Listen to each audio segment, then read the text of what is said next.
Et si les premiers mots écrits par l'humanité n'étaient jamais destinés à être le début? Et s'ils étaient le dernier témoignage d'un monde déjà en train de s'effondrer, pressé dans l'argile humide par des mains qui savaient que le temps était compté? Dans les déserts du sud de l'Irak, où le silence pèse plus lourd que le sable, les ruines des villes antiques retiennent encore leur souffle. Sous les murs effondrés et les plaines balayées par le vent reposent des dizaines de milliers de fragments d'argile. Chacun marqué d'impressions en forme de coins qui ressemblent presque à des traces d'oiseaux dans la boue. Ces marques s'appellent cunéiformes et elles contiennent les plus anciens enregistrements continus de la pensée humaine que nous ayons jamais trouvés. Mais voici ce qui les rend étranges. Elles ne se lisent pas comme des débuts.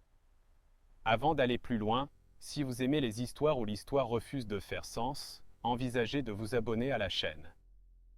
Et si vous écoutez dans le noir quelque part, laissez un commentaire pour me dire où vous êtes et quelle heure il est. Je veux imaginer ce mystère s'étendant à travers les fuseaux horaires pendant que vous dérivez vers le sommeil. La découverte ne s'est pas faite avec fanfare. Elle s'est faite avec de la poussière. À la fin des années 1800, des archéologues européens travaillant près du site antique d'Uruk ont commencé à déterrer des monticules de briques qui avaient cuit sous le soleil irakien pendant des millénaires. Quand ils ont percé la surface, ils ont trouvé des chambres remplies de tablettes d'argile empilées, cataloguées, délibérément préservées. Des milliers et des milliers d'entre elles, chacune pas plus grande qu'un livre de poche, chacune couverte d'une écriture complexe. Quand les érudits ont finalement traduit la langue, ils ont réalisé qu'ils ne lisaient pas les premières tentatives maladroites d'une nouvelle civilisation apprenant à écrire. Ils lisaient des registres fiscaux, des prescriptions médicales, des observations astronomiques, des contrats légaux, des hymnes à des dieux dont les noms avaient été oubliés pendant 4000 ans. Ils ont appelé les gens qui ont écrit ces tablettes les Sumériens. Et dès que ce nom est entré dans nos manuels, quelque chose dans notre compréhension de l'histoire a commencé à se fissurer. Parce que Sumer n'apparaît pas progressivement, elle apparaît complète. Autour de 3500 avenue Jésus-Christ. En termes archéologiques, presque du jour au lendemain, des villes émergent à travers le sud de la Mésopotamie avec une planification urbaine, une architecture monumentale, une irrigation avancée, et un système mathématique basé sur le nombre 60 que nous utilisons encore aujourd'hui pour mesurer le temps et les angles. Leur écriture cunéiforme contient plus de 700 symboles dans sa forme la plus ancienne connue. Leurs complexes templiers s'alignent précisément avec des événements célestes. Leurs réseaux commerciaux s'étendent du golfe Persique à la Méditerranée. Ce n'est pas ainsi que les civilisations sont censées commencer. L'histoire aime les progressions lentes, les outils de pierre menant au bronze, les abris simples évoluant en ville, les pictogrammes devenant progressivement des alphabets. Mais Sumer saute la répétition. Elle monte sur scène en connaissant déjà ces lignes. Les érudits ont passé plus d'un siècle à essayer d'expliquer cela. Certains suggèrent que nous n'avons simplement pas encore trouvé les stades de développement antérieurs, que l'érosion et le temps ont effacé les siècles de tâtonnement. D'autres proposent que Sumer est hérité de connaissances de cultures voisines dont les noms sont perdus dans les inondations et les ruines. Mais les Sumériens eux-mêmes offrent une explication différente, écrite de leurs propres mains. Après que la royauté soit descendue du ciel, la royauté était à Eridu. C'est la restauration de ce qui était avant, pas l'invention. Restauration. Comme si tout ce qu'ils construisaient était un acte de souvenir. Imaginez-vous dans les archives d'un musée tard le soir, quand les couloirs résonnent de vide. Vous enfilez des gants en coton et soulevez l'une de ces tablettes de son plateau rembourré. L'argile est fraîche, légèrement rugueuse. Le long de sa surface, des centaines de petites marques en coin captent la lumière. Chacune pressée délibérément par un stylet en roseau tenu par une main qui n'existe plus depuis 5000 ans. Et si vous regardez assez attentivement certaines tablettes, vous pouvez encore les voir. Des empreintes digitales, des empreintes de pouces pressées dans l'argile avant qu'elle ne sèche. Les sillons et les crêtes d'un scribe sumérien préservés comme un fossile.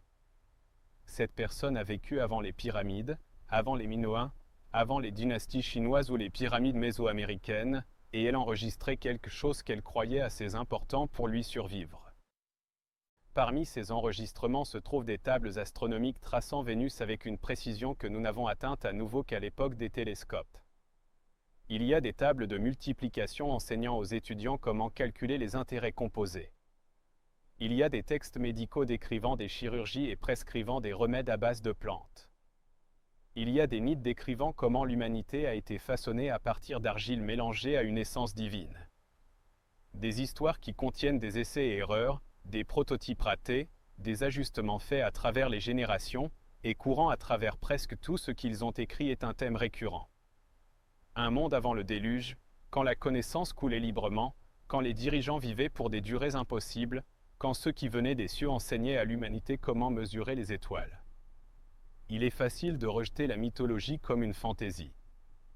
Mais quand la même histoire apparaît à travers les continents dans des tablettes akkadiennes, les écritures hébraïques, les Védas hindous et même les codex mésoaméricains, la répétition commence à sonner moins comme une coïncidence et plus comme un souvenir partagé porté par des survivants à travers des milliers de kilomètres. Dans les années 1920, l'archéologue Léonard Roulet excavait la ville antique d'Ur quand son équipe a heurté quelque chose d'inattendu.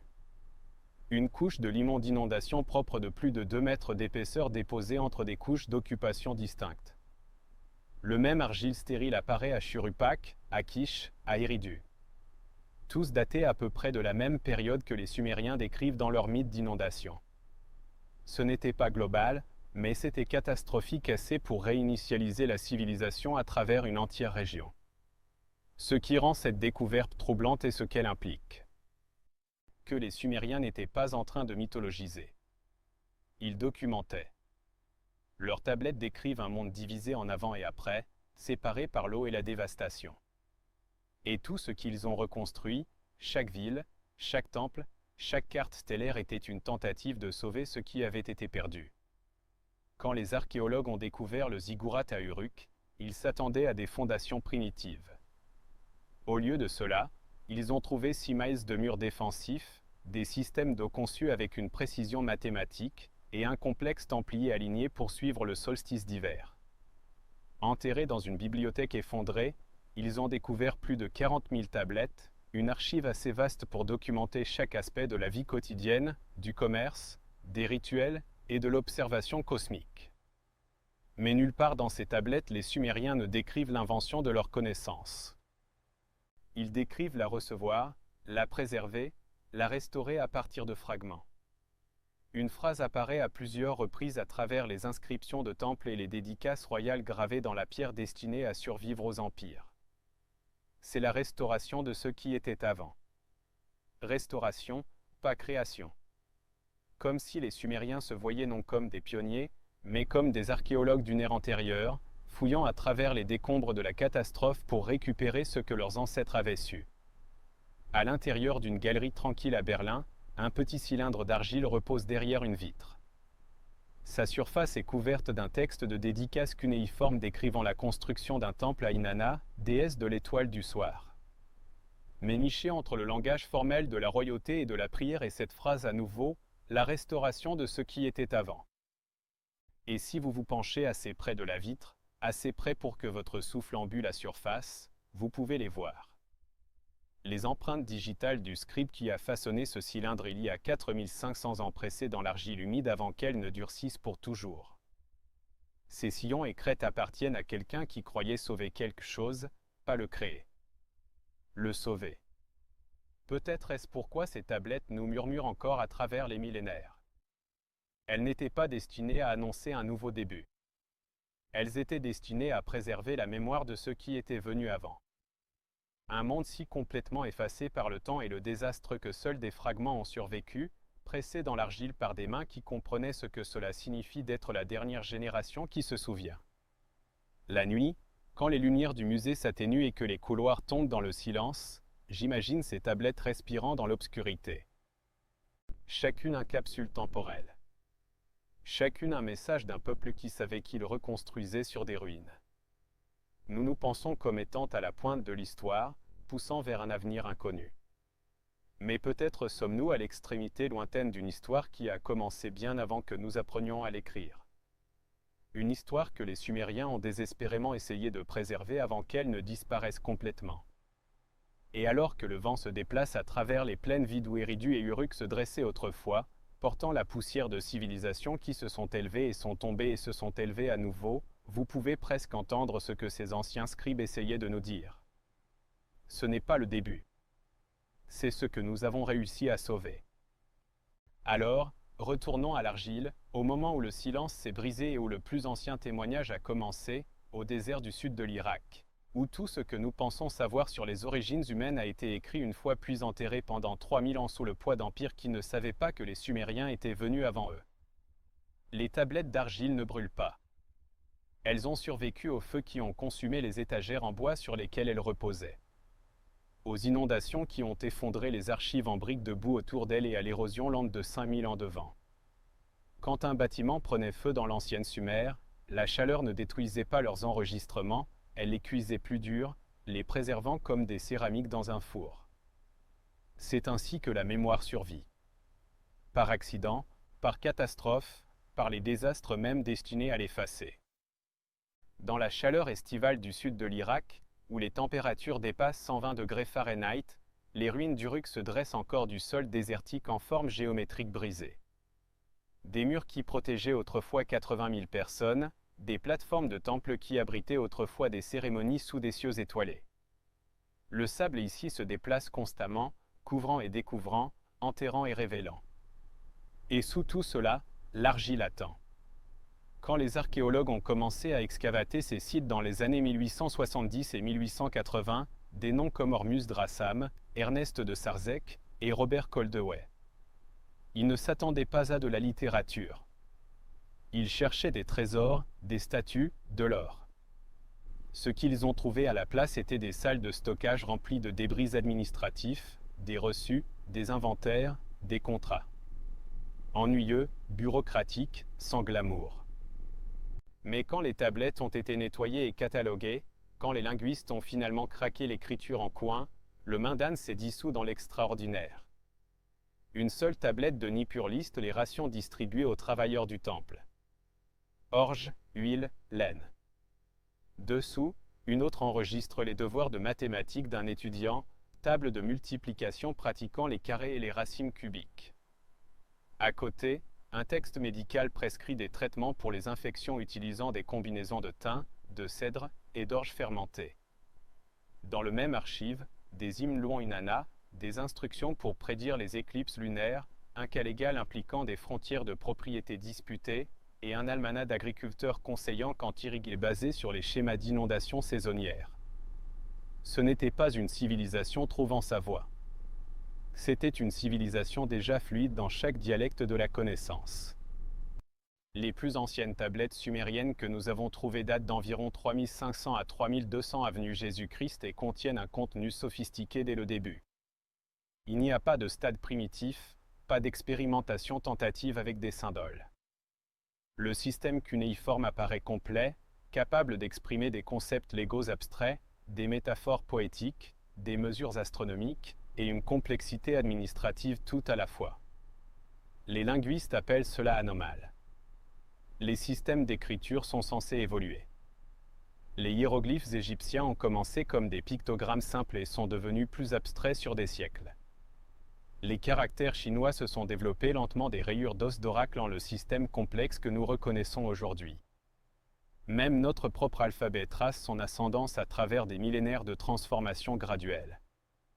Mais le cunéiforme sumérien arrive sur scène pleinement répété. Et ce n'est pas seulement l'écriture. C'est ce que l'écriture décrit.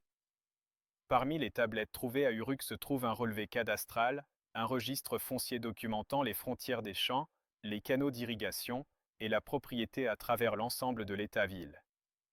Cela requiert non seulement l'alphabétisation mais la géométrie, des techniques de relevé, des unités de mesure standardisées, et une bureaucratie sophistiquée assez pour maintenir des enregistrements à travers les générations. Tout présent dès les couches les plus anciennes.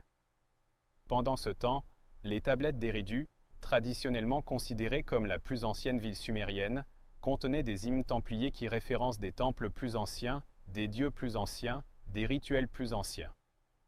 Les prêtres à Eridu ne prétendaient pas établir quelque chose de nouveau. Ils prétendaient maintenir quelque chose d'ancien. Une inscription du temple d'Ankili, la maison dont la fondation a été posée dans le lieu sacré, dont les designs anciens sont portés depuis des jours lointains, non construite pour la première fois, non établie ici, mais portée depuis des jours lointains. Les érudits ont initialement rejeté cela comme une poésie religieuse, le genre de langage qui fait sonner les institutions plus vénérables qu'elles ne le sont réellement. Les temples partout revendiquent des origines anciennes pour renforcer leur autorité, mais le motif se répète trop constamment à travers les textes sumériens pour être une simple rhétorique. À Lagash, une pierre de frontière érigée autour de 2450 avenue Jésus-Christ décrit un traité entre États-villes rivaux. Mais avant de détailler le nouvel accord, l'inscription déclare « La frontière qui a été établie par le dieu Nagirsu dans les temps anciens, cette frontière est restaurée à nouveau. » Restaurée, pas créée. À Nippur, le centre religieux de Sumer, où les scribes se formaient pendant des générations, les inventaires de temples listent des objets sacrés transmis depuis avant le temps de la mémoire. Des cônes d'argile enterrés dans les fondations de temples décrivent des rénovations de structures dont les premiers constructeurs sont oubliés. Les Sumériens se présentent constamment non comme des pionniers mais comme des gardiens, des intendants de la connaissance et des pratiques qui venaient d'ailleurs, d'un temps antérieur, de personnes dont les noms avaient déjà été perdus. Cette humilité serait sans remarque si Sumer émergeait d'une culture ancestrale claire. Mais elle ne le fait pas. La culture ubède qui précédait Sumer dans la même région ne montre rien de cette sophistication. Leurs settlements étaient de petits villages agricoles avec une poterie simple et des outils basiques.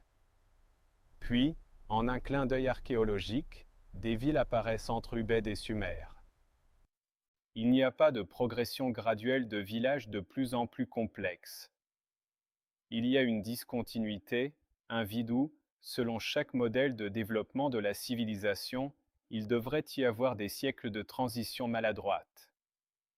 Pourtant, les Sumériens eux-mêmes n'offrent pas d'histoire de création pour leur civilisation. Ils n'ont pas de mythe sur la découverte, l'écriture ou l'invention des mathématiques. Au lieu de cela, leurs mythes décrivent la réception d'être donné la connaissance, d'être enseigné par des figures divines qui descendaient des cieux, apportant les outils de la civilisation déjà perfectionnés. L'Ammerkar et le seigneur d'Arata contient un passage curieux. Il était une fois, il n'y avait pas de serpent. Il n'y avait pas de scorpion. Il n'y avait pas de lion. Il n'y avait pas de chien sauvage. Pas de loup. Il n'y avait pas de peur. Pas de terreur. L'humanité n'avait pas de rival en séjour. La terre Shubur-Amazi harmonie Tonged Sumer, la grande terre des décrets divins, le lieu de la noblesse. Enki, le seigneur de l'abondance, dont les commandes sont dignes de confiance. Le seigneur de la sagesse, qui comprend la terre, le leader des dieux, doté de sagesse, le seigneur d'Éridu, a changé la parole dans leur bouche, a apporté la contention en elle, dans la parole de l'humanité qui jusqu'alors avait été une. Ce passage a perplexé les érudits pendant plus d'un siècle. Il décrit une humanité unifiée parlant une langue, vivant sans peur dans un monde qui existait avant celui que les Sumériens habitaient.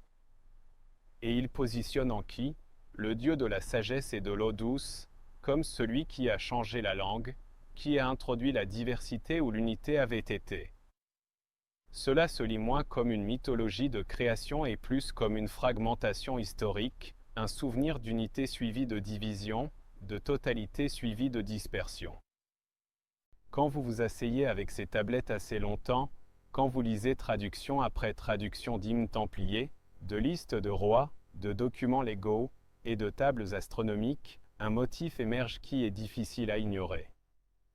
Les Sumériens ne prétendent jamais être les premiers. Ils prétendent être ceux qui se sont souvenus.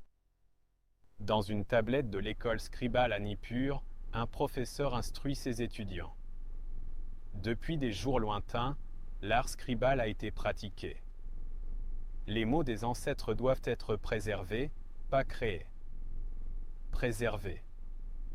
L'argile se souvient de ce que nous avons oublié. Que les gens qui nous ont d'abord enseigné à écrire croyaient qu'ils écrivaient quelque chose, pas qu'ils inventaient quelque chose. Ils croyaient qu'ils préservaient, restauraient, portaient depuis des jours lointains. Ils se voyaient comme les héritiers d'un legs qui les précédait, ininterrompu par catastrophe, atténué par le temps, mais pas entièrement perdu. Et s'ils avaient raison, si ce qu'ils pressaient dans l'argile humide n'était pas imagination, mais documentation, alors tout ce que nous pensions savoir sur le début de l'humanité pourrait être inversé. Peut-être la civilisation n'a-t-elle pas commencé avec les Sumériens. Peut-être a-t-elle survécu avec eux. Les Sumériens ont-ils enregistré l'origine vraie de l'humanité, non comme mythe, mais comme mémoire? Pour répondre à cela, nous devons affronter à quel point leur apparition soudaine était vraiment impossible et pourquoi elle brise chaque règle que nous pensions comprendre sur la façon dont les civilisations naissent. Dans le delta du Nil, les archéologues peuvent tracer la civilisation égyptienne en arrière à travers des phases distinctes comme lire les anneaux dans un arbre. D'abord vient la période Naqada III autour de 3200 avenue Jésus-Christ avec ses enterrements de plus en plus élaborés et ses expériences hiéroglyphiques précoces. Avant cela, Naqada II montre des styles de poterie en développement et des réseaux commerciaux en expansion. Plus loin en arrière, Naqada y révèle des settlements agricoles simples. Et sous tout cela, la culture badarienne, des fermiers primitifs avec des outils basiques et des camps saisonniers. Chaque couche se construit sur la précédente. Chaque innovation émerge de ce qui est venu avant. Vous pouvez suivre le fil du développement comme descendre une échelle échelon par échelon jusqu'à atteindre le rez-de-chaussée. Les premiers Égyptiens apprenant à cultiver, à s'installer, à organiser. Le même motif tient à travers le monde antique. Dans la vallée de l'Indus, les grandes villes d'Harappa et de Mohenjo-Daro ont atteint leur pic autour de 2500 avenue Jésus-Christ avec une planification urbaine sophistiquée, des tailles de briques standardisées et des systèmes de drainage élaborés. Mais elles n'apparaissent pas du jour au lendemain. Les archéologues ont tracé leurs origines à travers la phase harapéenne précoce jusqu'à 3300 avenue Jésus-Christ. Puis plus loin au settlement pré-harapéen comme Mergar, un village agricole qui a existé pendant plus de 2000 ans, développant lentement la poterie, la métallurgie et le commerce avant que ses descendants ne construisent les premières vraies villes. En Chine, le travail élaboré du bronze de la dynastie Shang et les inscriptions sur os d'Orak autour de 1600 avenue Jésus-Christ reposent au sommet de la culture Erlitou qui elle-même a grandi de la culture Longshan qui émergea de la culture Yangshao remontant à 5000 avenue Jésus-Christ. Couche sur couche, siècle sur siècle. Chaque stade préparant le terrain pour le suivant. C'est ainsi que les civilisations sont censées fonctionner. Accumulation, expérimentation, sophistication graduelle. Un peuple ne se réveille pas un matin sachant comment construire des villes. Ils apprennent à travers essais et erreurs à travers les générations, faisant des erreurs et raffinant des techniques jusqu'à ce que la complexité devienne possible. Et puis il y a Sumer. Quand les archéologues excavent des sites sumériens, ils trouvent l'équivalent architectural d'une symphonie complète où il devrait y avoir des répétitions et des brouillons. La ville d'Uruk, dans sa face substantielle la plus ancienne autour de 3500 avenue Jésus-Christ, couvre déjà plus de 250 hectares, environ 600 acres. Ces murs défensifs courent sur près de 10 km construits avec des millions de briques de boue qui requéraient l'extraction, le transport, la production standardisée et un travail coordonné impliquant des milliers d'ouvriers. Les mathématiques seules sont stupéfiantes.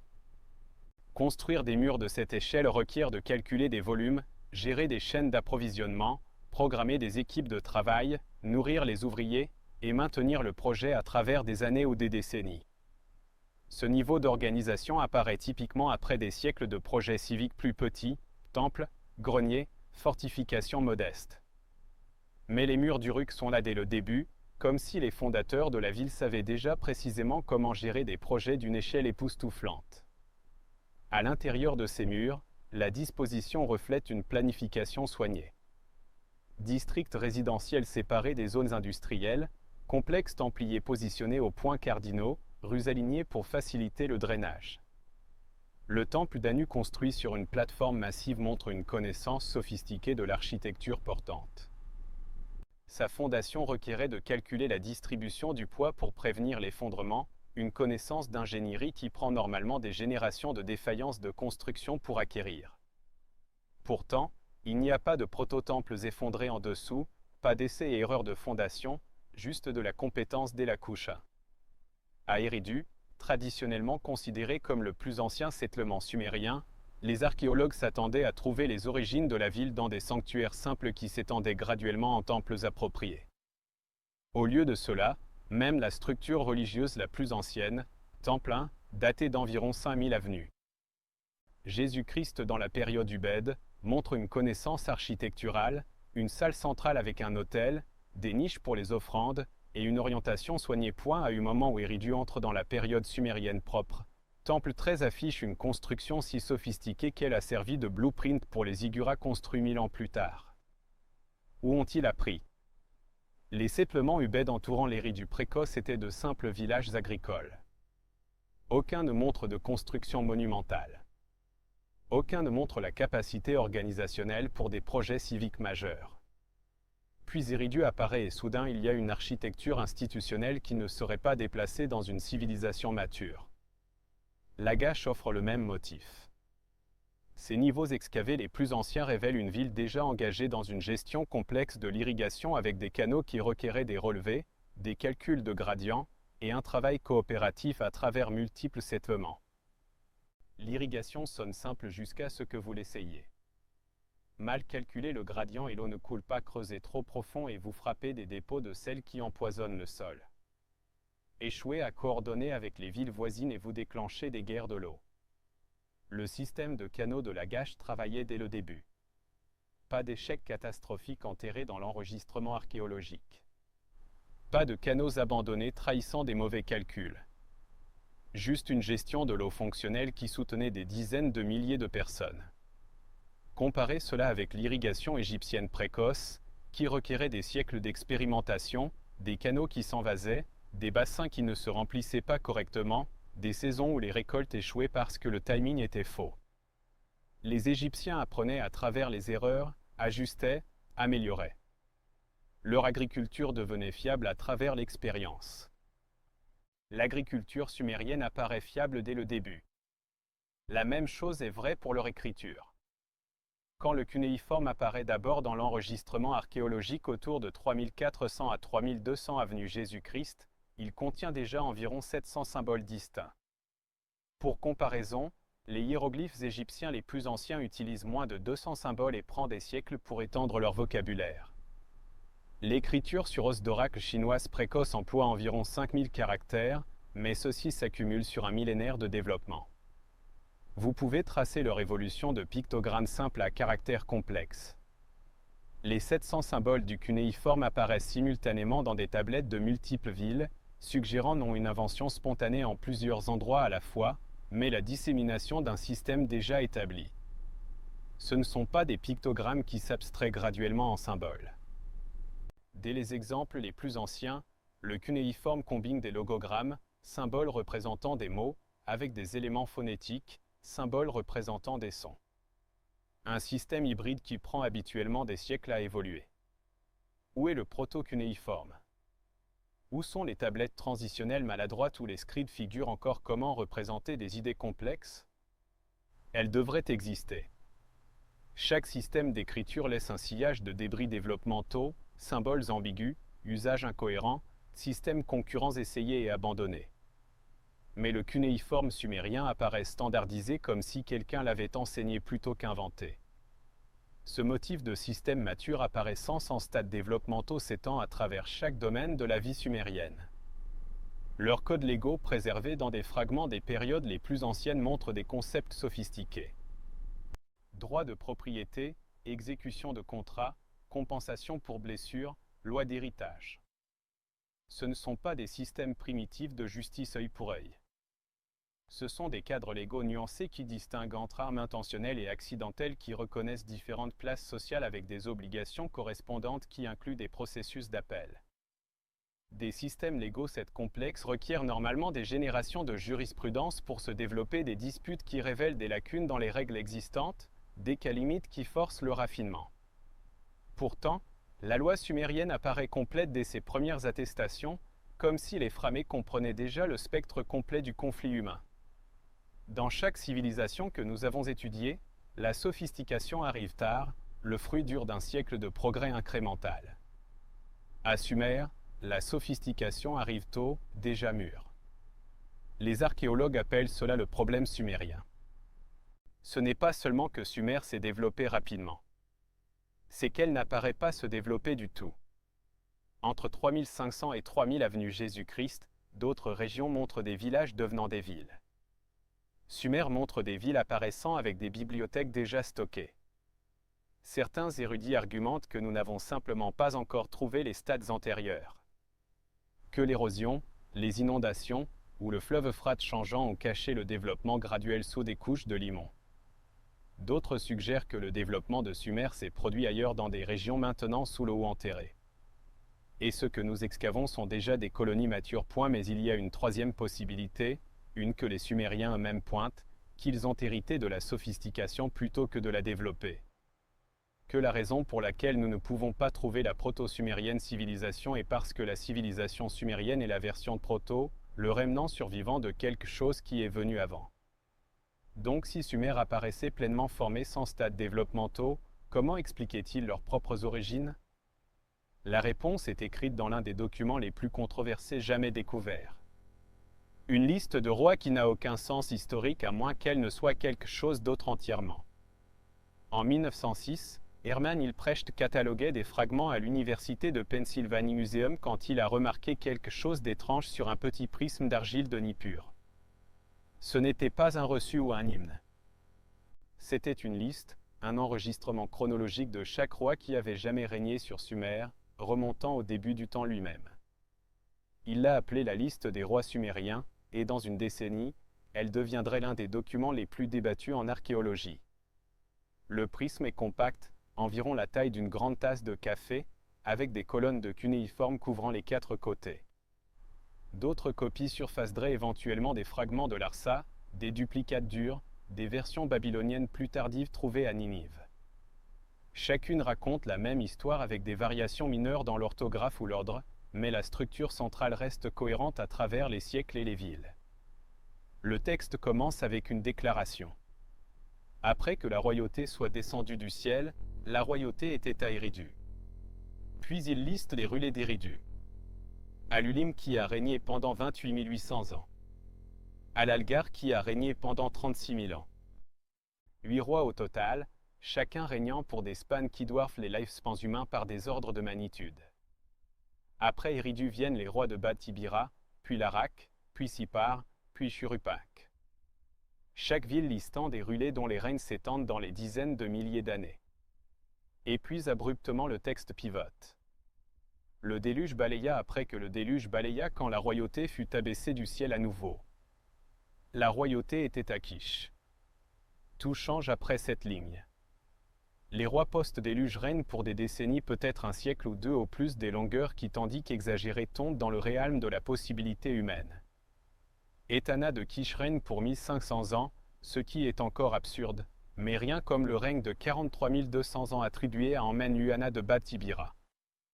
Les érudits ont initialement rejeté la section pré-déluge comme une pure mythologie, une histoire de création déguisée en histoire, des figures symboliques représentant des âges cosmiques ou des ères divines avant que le temps humain proprement dit ne commence.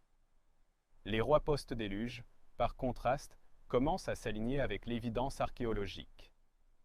Certains des noms plus tardifs correspondent à des relais dont les inscriptions ont été trouvées, dont les tombes ont été excavées, dont l'existence historique est indépendamment confirmée. Donc l'interprétation standard devint mythe transition à légende, qui graduellement transition à histoire. Les règnes impossibles sont métaphores. Les règnes plausibles sont mémoire. Quelque part au milieu, la fantaisie devient fait. Mais cette interprétation laissait des questions non résolues.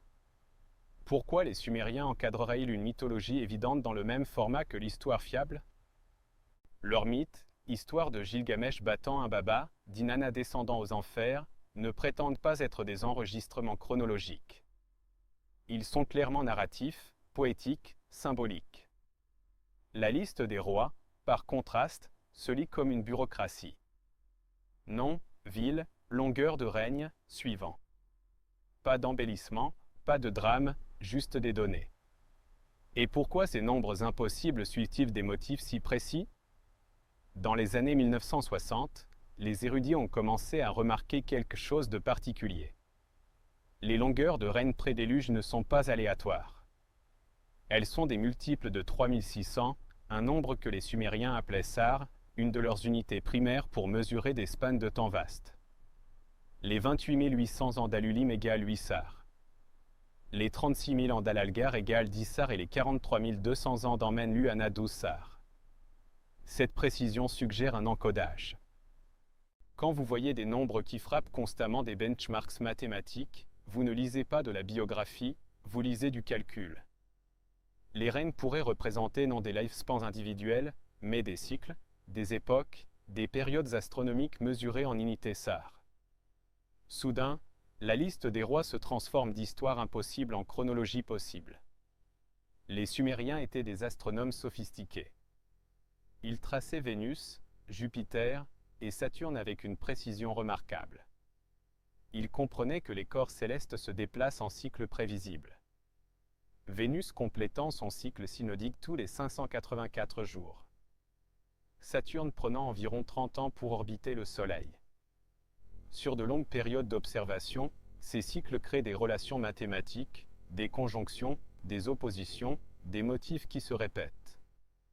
Un sar de 3600 ans est proche de certaines périodes célestes à long terme quand converti en mathématiques sexagésimales sumériennes.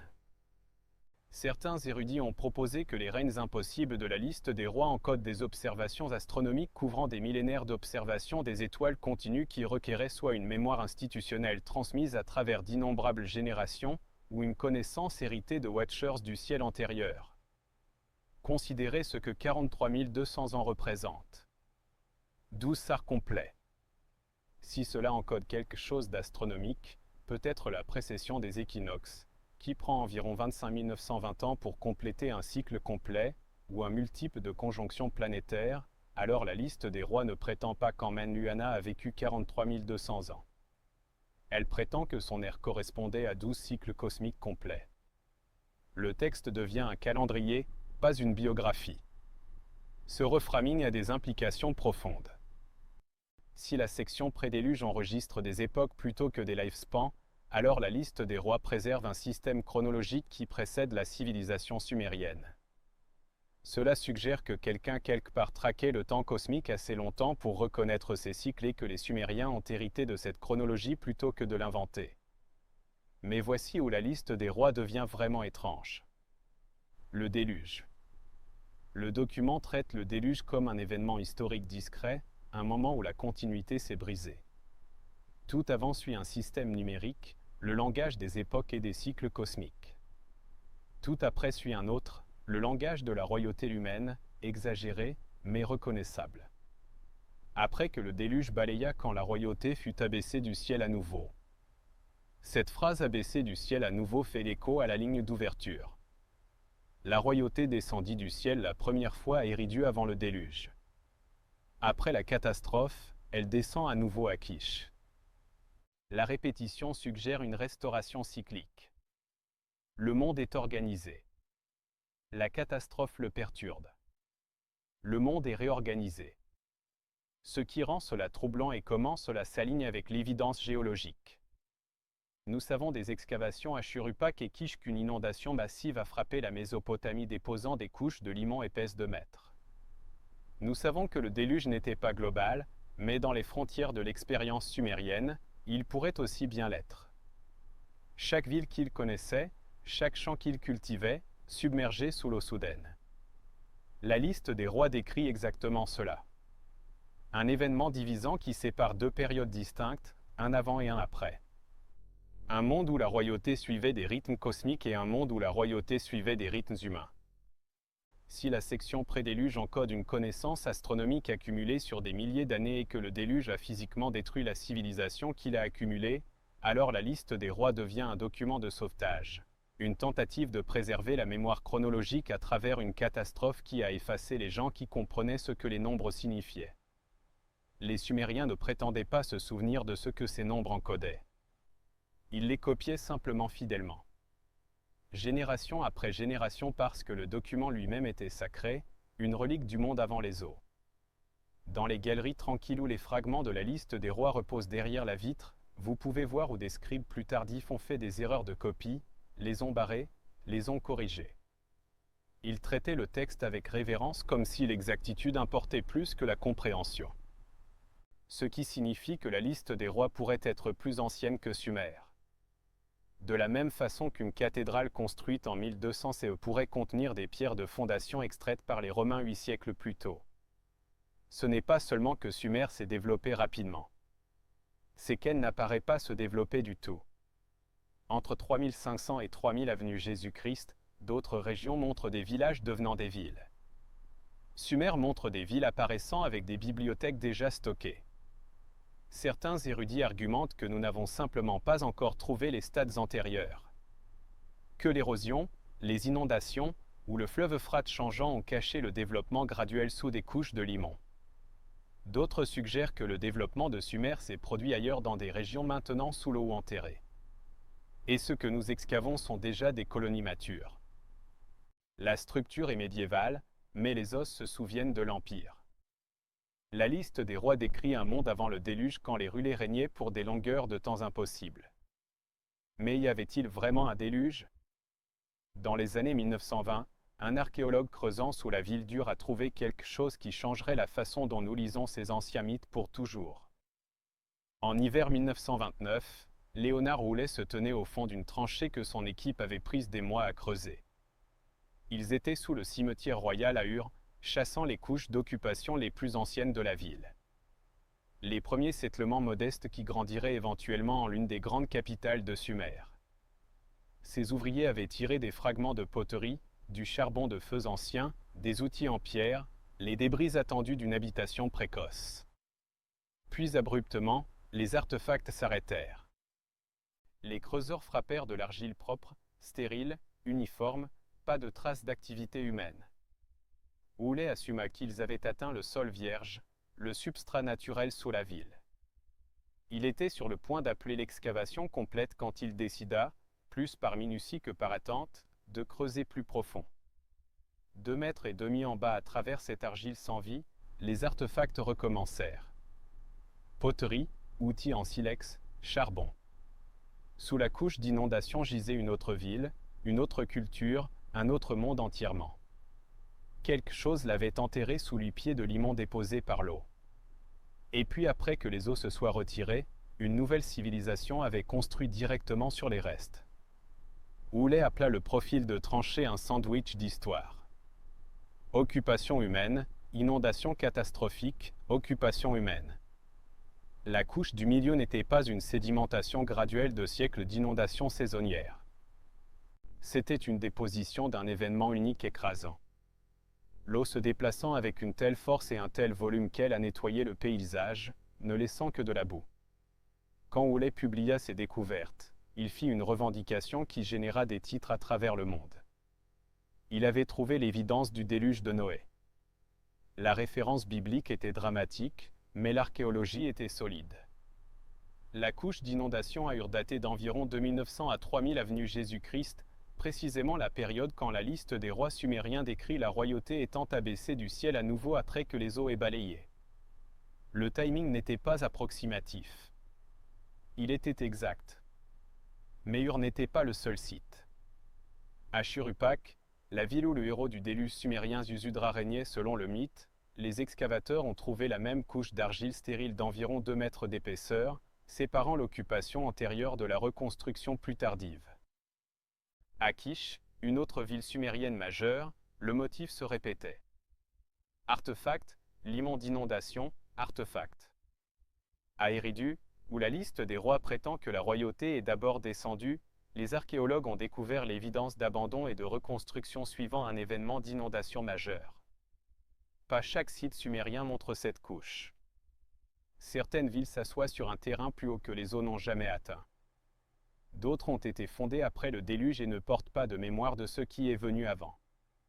Mais à travers les plaines basses où le Tigre et l'Euphrate convergent, le témoignage géologique est cohérent. Autour de 2900 avenue Jésus-Christ, quelque chose de catastrophique s'est produit. Le déluge n'était pas global. Il n'a pas couvert les montagnes ou noyé la terre entière. Mais dans les frontières de l'expérience mésopotamienne dans le monde que les Sumériens connaissaient, c'était total. Chaque champ, chaque village, chaque ville le long des vallées fluviales submergées. Pour des gens dont l'univers entier consistait en la terre entre deux rivières, le déluge était la fin du monde. Et puis il apparaît partout. Le livre hébreu de la Genèse décrit Noé construisant une arche pour survivre aux eaux qui couvrent la terre pendant 150 jours. Dieu l'avertit à l'avance. Il apporte des animaux, la famille, des graines. Après que les eaux se soient retirées, l'humanité commence à nouveau avec les descendants de Noé. Les détails diffèrent, mais la structure reste. Avertissement, survie, reconstruction. Sauf que la Genèse n'était pas le récit original. Plus ancien que les écritures hébraïques de plus de 1000 ans, l'épopée akkadienne d'Atrahasie décrit le même événement exact avec des parallèles frappants. Dans cette version, les dieux se lassent du bruit de l'humanité et envoient un déluge pour les effacer.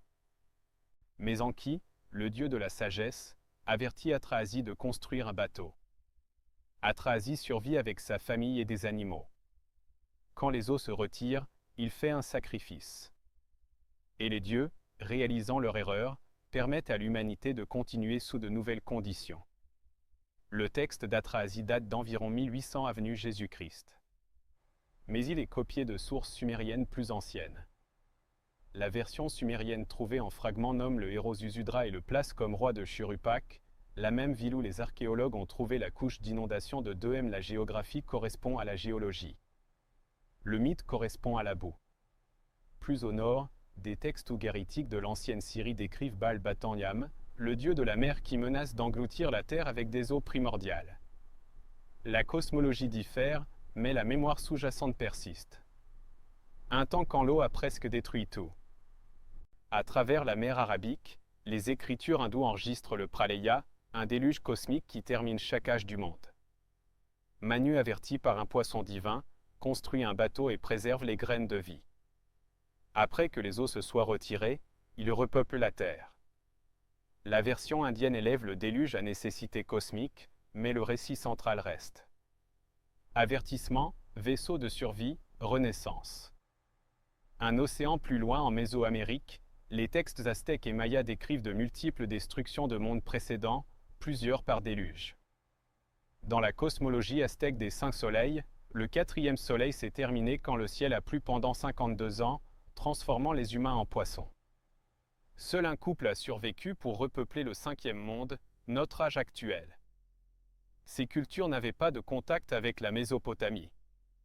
Elles ont développé l'écriture indépendamment, des millénaires à part. Pourtant, elles préservent des histoires fonctionnellement identiques, un déluge finissant le monde, avertissement avancé de sources divines, un survivant choisi qui préserve la vie, et la reconstruction de la civilisation dans l'après. Les érudits ont longtemps débattu comment expliquer ces parallèles. Certains argumentent pour une psychologie humaine universelle que les inondations sont des désastres assez communs que chaque culture génère naturellement une mythologie d'inondation. Mais les détails sont trop cohérents. Ce n'est pas juste qu'il y avait un déluge. C'est qu'il y avait le déluge. Celui qui a divisé le temps en avant et après. Celui qui a presque terminé l'humanité. Celui qui requérait une intervention divine pour survivre. L'invention indépendante aléatoire ne produit pas ce niveau de cohérence narrative. Une autre possibilité. Ces histoires préservent une mémoire jeunine de catastrophes régionales. La Mésopotamie avait son déluge autour de 2900 avenue Jésus-Christ. La vallée de l'Indus a connu des inondations majeures. La Méditerranée a vu des tsunamis de éruptions volcaniques. Peut-être chaque culture a documenté son propre désastre, et les histoires ont plus tard fusionné et migré à travers les routes commerciales. Mais il y a une troisième option que l'archéologie supporte de plus en plus. Quelque chose de répandu s'est produit à la fin de la dernière ère glaciaire entre 12 000 et 10 000 avenue Jésus-Christ quand des calottes glaciaires massives ont fondu et les niveaux de la mer ont monté de plus de 100 mètres dans le monde entier. Des settlements côtiers, s'ils existaient, ont noyé sous ce qui est maintenant un fond marin peu profond. Des paysages entiers transformés. Des écosystèmes effondrés et reformés. Si les humains ont témoin de cette transformation, s'ils portaient des histoires du temps avant que les eaux viennent, ces mémoires pourraient avoir persisté à travers la tradition orale pendant des milliers d'années jusqu'à ce que l'écriture les capture enfin. À ce moment, l'événement original s'était fracturé en variantes régionales, adaptées aux théologies locales, mais retenant le cœur. L'eau est venue, l'ancien monde a terminé, les survivants ont reconstruit. La version sumérienne pourrait être le plus ancien témoignage écrit de cette mémoire. La première culture avec une écriture sophistiquée assez pour documenter ce que leurs ancêtres se souvenaient, ce qui signifie que le déluge n'était pas simplement un mythe. C'était un reset, un moment quand la continuité s'est brisée et le monde a commencé à nouveau. Et le Sumer qui a émergé après n'inventait pas la civilisation. Il la restaurait à partir de fragments, reconstruisant sur des ruines, à la fois physiques et culturelles. L'évidence géologique le confirme. Sous les villes sumériennes gît la preuve de catastrophe. Et sur les tablettes sumériennes gît la preuve qu'ils savaient exactement ce qui avait été perdu. Mais si le déluge a détruit une civilisation antérieure, comment une connaissance a-t-elle survécu du tout? Comment les Sumériens possédaient-ils des mathématiques, de l'astronomie, et une sophistication architecturale qui devrait avoir requis des siècles à développer? La réponse pourrait jaisir dans la seule chose que l'eau ne peut pas laver. La connaissance délibérément préservée. La connaissance si importante que quelqu'un s'est assuré qu'elle survive les eaux montantes.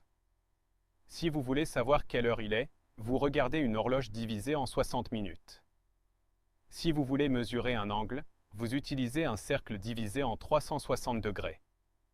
Si vous voulez naviguer par les étoiles, vous divisez la sphère céleste en coordonnées basées sur des multiples de 6.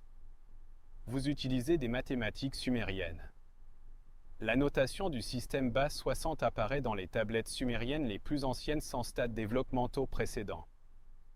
Pas de tablettes montrant des scribes expérimentant avec base 8 ou base 12 avant de se fixer sur 60. Pas d'évidence de systèmes concurrents essayés et abandonnés. 60 est simplement la déjà intégrée dans tout. Poids, mesure, temps, géométrie, astronomie, et ce n'est pas arbitraire. 60 a plus de diviseurs que n'importe quel nombre plus petit. Il est divisible uniformément par 1, 2, 3, 4, 5, 6, 10, 12, 15, 20 et 30. Cela le rend extraordinairement pratique pour le commerce, la construction et le calcul. Diviser un cercle en 360 degrés, 60*6 crée un système où les angles peuvent être subdivisés proprement pour le relevé et l'astronomie. Quelqu'un a choisi 60 délibérément, comprenant son élégance mathématique. Mais qui et quand? Les Sumériens eux-mêmes ne prétendent pas l'avoir inventé. Dans leurs textes éducatifs, tablettes d'argile utilisées pour former les scribes dans les écoles et du bas. La phrase standard apparaît à plusieurs reprises depuis des jours lointains. L'art scribal a été pratiqué. Pas nous avons développé cet article. Pas nos enseignants ont créé ce système, mais depuis des jours lointains, une construction passive qui place l'origine en dehors de la mémoire vivante. Parmi les exercices scolaires trouvés à Nippur sont des tables de multiplication s'étendant dans les milliers, des problèmes de division utilisant des fractions, des calculs pour les intérêts composés, et des formules géométriques pour calculer les aires de champs irréguliers. Ce ne sont pas des leçons rudimentaires. Ce sont des mathématiques avancées enseignées aux enfants, ce qui signifie que les adultes possédaient déjà une connaissance bien au-delà de l'arithmétique basique. Une tablette désignée YBC 7289 et logée à Yale montre un carré avec ses diagonales marquées. À côté de la diagonale est une approximation numérique de la racine carrée de 2 calculée à 6 décimales 1.414 213. Ce niveau de précision requiert la compréhension des nombres irrationnels, un concept qui n'était supposément pas formalisé jusqu'au grec 2000 ans plus tard. Pourtant, elle est là, grattée dans l'argile par un étudiant sumérien copiant d'un exemplaire plus ancien. Le même motif apparaît dans leurs connaissances médicales. Les textes pharmacologiques sumériens les plus anciens, collections de remèdes et traitements, ne se lisent pas comme des expériences précoces en guérison. Ils se lisent comme des manuels de référence compilés de pratiques établies. Une tablette de Nippur datée d'environ 2100 avenue Jésus-Christ contient plus d'une douzaine de prescriptions utilisant des combinaisons de plantes, minéraux et produits animaux. Thym pour les infections respiratoires. Écorce de saule contenant de l'acide salicylique. L'ingrédient actif dans l'aspirine pour la douleur. Mélange d'orge fermenté pour les maux digestifs. Le texte spécifie les dosages, méthodes de préparation et résultats attendus avec une précision clinique. Ces remèdes fonctionnent. La pharmacologie moderne a confirmé que beaucoup de médicaments sumériens contiennent des composés biologiquement actifs efficaces pour leur but déclaré. Cette connaissance n'émerge pas du jour au lendemain. Elle requiert des générations d'observations attentives. Quelle plante aide? Quelle nuise? Dans quelle combinaison? À quelle dose? Pourtant, le corpus médical sumérien apparaît pleinement formé dans ses attestations les plus anciennes, comme si documentant une tradition qui était déjà ancienne. Leur métallurgie montre la même sophistication. Par 3000 avenue Jésus-Christ, les forgerons sumériens produisaient du bronze, un alliage de cuivre et d'étain qui requiert un contrôle précis de la température et de la ratio. Trop d'étain et le métal devient cassant. Trop peu et il ne durcit pas correctement. La ratio optimale est environ 88% cuivre à 12% étain. Le bronze sumérien frappe constamment cette ratio. Pas de phase d'essai et erreur de coulage préservée dans l'enregistrement archéologique. Les artefacts de bronze les plus anciens montrent une qualité professionnelle de travail du métal, des outils avec un trempe approprié, des armes avec des bords efficaces, des objets décoratifs avec un artisanat sophistiqué. Cela implique soit que les Sumériens ont appris la métallurgie de quelqu'un d'autre ou que leur phase d'apprentissage s'est produite sitôt qu'elle n'a laissé aucune trace, ce qui soulève la question de qui leur a enseigné ou quand ils ont eu le temps de se l'enseigner eux-mêmes.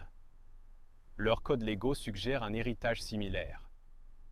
Les collections de lois sumériennes les plus anciennes, fragments précédant le code célèbre d'Hammurabi de siècles, contiennent une jurisprudence complexe, des lois distinguant entre armes préméditées et accidentelles, des statuts gouvernant les disputes de propriété et droits d'héritage, des régulations pour les contrats commerciaux et la gestion de dettes. Des systèmes légaux cette nuancés évoluent typiquement à travers la jurisprudence, des disputes réelles révélant des lacunes que la législation subséquente adresse. Mais la loi sumérienne apparaît complète immédiatement, comme si les Framés anticipaient déjà le spectre complet du conflit humain. Et puis il y a leur astronomie. Les tablettes d'Amisaduqa nommées après le roi babylonien qui a commandé leur copie autour de 1650 avenue Jésus-Christ enregistrent des observations de Vénus sur une période de 21 ans. Ce ne sont pas des descriptions mythologiques. Ce sont des logs de données. Au mois X, jour Y, Vénus est apparue à l'est. Au mois Z, jour W, Vénus a disparu à l'ouest. Les observations sont précises à un jour près à travers le cycle complet. Cette précision requiert un monitoring continu à travers des générations. Des watchers du ciel traçant Vénus chaque nuit, enregistrant ses positions, reconnaissant des motifs. Vénus ne coopère pas avec l'observation casuale. Son période synodique, le temps entre configurations identiques, vu de la Terre, est environ 584 jours, signifiant un cycle complet de motifs, prend des années à documenter pleinement. Les tablettes d'Amisaduqa préservent des données qui requéraient un engagement institutionnel couvrant des décennies, possiblement des siècles, et elles sont des copies d'originaux sumériens plus anciens, signifiant que la tradition observationnelle s'étend encore plus loin en arrière. Pendant ce temps, les Idura, ces pyramides massives à degrés dominant les villes sumériennes, n'étaient pas purement des monuments religieux. Ils étaient alignés astronomiquement. Le Zidura est reconstruit autour de 2100 avenue Jésus-Christ mais construit sur des fondations plus anciennes aligne ses coins aux directions cardinales avec moins d'1 degré d'erreur. Ces escaliers font face au lever du soleil du solstice d'été. Atteindre cette précision requiert la compréhension de la relation entre le mouvement céleste et l'orientation terrestre. Connaissance de l'écliptique, l'équateur céleste et le mouvement annuel du soleil relatif à l'horizon. Cela requiert des instruments pour mesurer les anglais de la patience pour traquer les positions solaires à travers les saisons. Les Sumériens avaient les deux. Ils compilaient des listes de constellations, catalogues de groupements d'étoiles utilisés pour le chronométrage et la planification agricole. Certaines constellations qu'ils nommaient sont encore reconnues aujourd'hui. Le taureau, le lion, le scorpion. Ce n'étaient pas des motifs arbitraires. Il marquait des coordonnées célestes qui aidaient les fermiers à savoir quand planter et les marins à savoir quelle direction voyager. Il traquait les éclipses lunaires, les enregistrant systématiquement assez pour reconnaître le cycle Saros, la période d'environ 18 ans après laquelle les motifs d'éclipse se répètent. Cette connaissance requiert une observation continue à travers multiples générations avec des enregistrements préservés et comparés pour identifier le motif. Tout cela, les mathématiques, la médecine, la mythologie, la loi, l'astronomie apparaît dans la civilisation sumérienne sans l'échafaudage développemental qui devrait le précéder. Où sont les siècles d'alliage de bronze ratés? Où sont les générations de prédictions d'éclipses mal calculées? Où sont les codes légaux précoces qui ne distinguent pas encore entre accident et intention? Ils devraient exister. La connaissance, cette sophistiquée, devrait laisser des traces archéologiques de son développement faux départ, impasse, raffinement graduel. Mais ces traces manquent.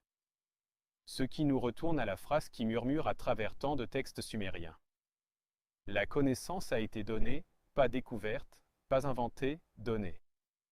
Les tablettes décrivent un temps avant le déluge quand la sagesse coulait librement, quand des enseignants divins marchaient parmi les humains, quand les mystères du cosmos étaient révélés plutôt que résolus. Nous avons traité cela comme mythologie, comme des gens primitifs attribuant leur propre réalisation à des dieux parce qu'ils ne pouvaient pas imaginer l'ingéniosité humaine comme suffisante. Mais si c'était de la documentation? Et si donner signifiait simplement hériter? Transmis d'enseignants dont les noms étaient oubliés d'un temps avant que la catastrophe efface la continuité. La couche d'inondation a fait 2,5 mètres d'épaisseur. Sous elle gît une civilisation plus ancienne avec ses propres styles de poterie, ses propres traditions d'outils, sa propre connaissance perdue. Et si une partie de cette connaissance a survécu, portée par des réfugiés qui ont fui vers un terrain plus haut, préservée par tradition orale jusqu'à ce que l'écriture puisse la capturer, encodée dans des pratiques dont les origines personne ne se souvenait mais tout le monde maintenait. Les Sumériens pourraient ne pas avoir inventé leur sophistication. Ils pourraient l'avoir héritée, fragmentaire et incomplète, de gens qui vivaient avant que les eaux viennent. Ce qui soulève la question qui définit tout le reste. Qui étaient ces gens? Qui a transmis la connaissance? La réponse pourrait jaisir non dans ce que les Sumériens savaient, mais dans comment ils parlaient dans la langue elle-même, qui apparaît dans l'histoire, aussi mystérieusement que la connaissance qu'elle était utilisée pour enregistrer.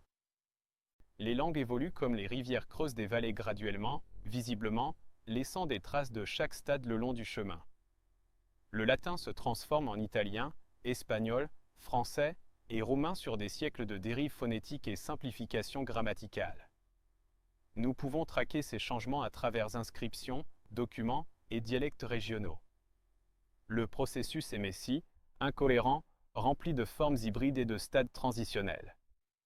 Un romain de sens est lutterait pour comprendre un parisien parlant français en 1000 CE. Mais un linguiste peut combler ce vide en suivant les niettes de changement. L'anglais descend de l'ancien anglais, qui a évolué du proto-germanique, qui émergea du proto-indo-européen, une langue que nous avons reconstruite en comparant ses descendants à travers l'Europe et l'Asie. Nous pouvons tracer cette lignée environ 6000 ans en arrière en identifiant un vocabulaire partagé, une grammaire similaire et des motifs phonétiques qui persistent à travers les langues filles. Les caractères chinois ont été utilisés pendant plus de 3000 ans, mais nous pouvons regarder leur évolution.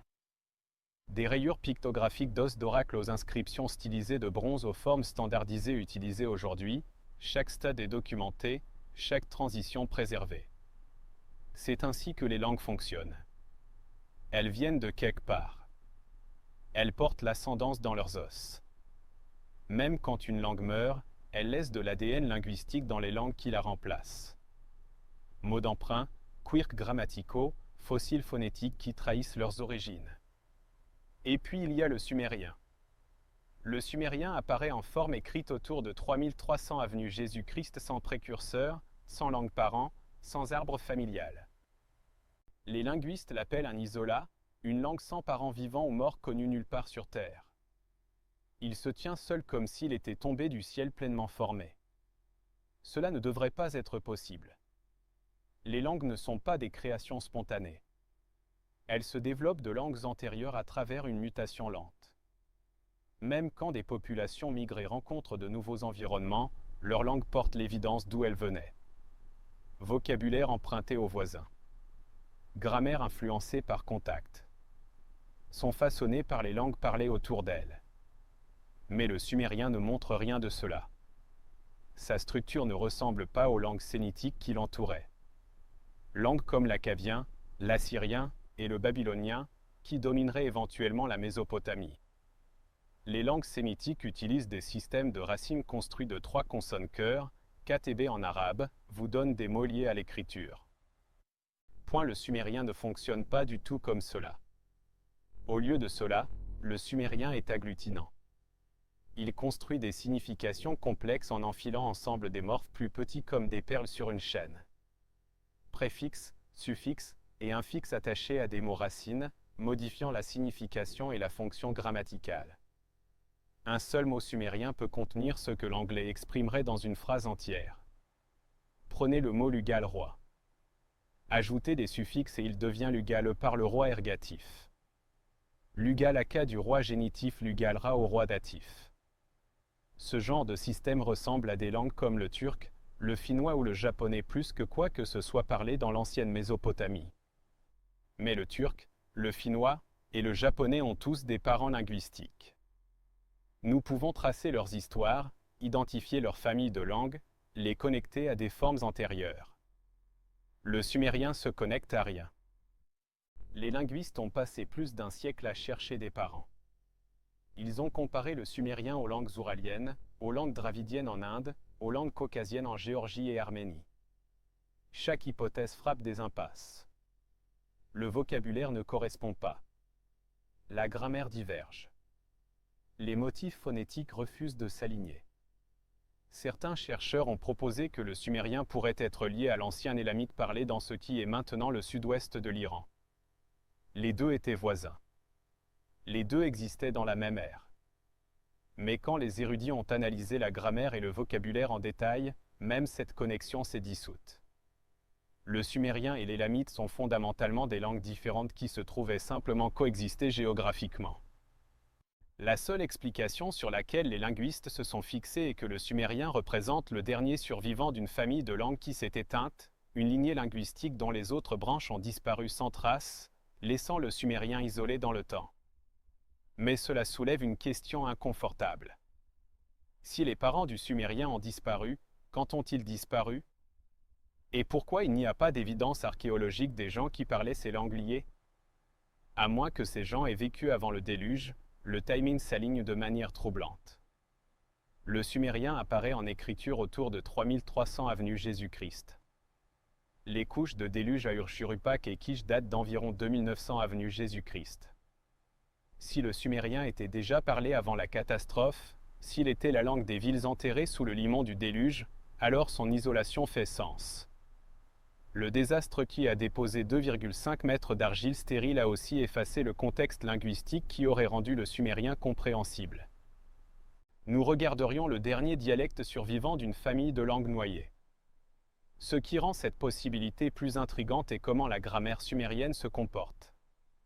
Les linguistes ont noté des particularités qui suggèrent une influence substratrace d'une langue plus ancienne affectant la structure sumérienne. Certaines caractéristiques grammaticales ne s'ajustent pas proprement dans les motifs agglutinants. Certains ordres de mots semblent empruntés. Des quirks phonétiques spécifiques apparaissent incohérents avec le reste de la langue. C'est comme si le sumérien lui-même est un hybride, une langue qui a absorbé des éléments d'une langue antérieure, préservant des structures fossilisées dont les origines sont maintenant perdues. Les langues font cela quand des locuteurs de deux langues différentes s'intermarient ou quand une culture dominante impose son discours sur une population conquise. Le hybride résultant porte des fantômes des deux parents. Si le sumérien montre une influence substrat, quel était le substrat? Quelle langue antérieure a laissé ses empreintes dans la grammaire sumérienne?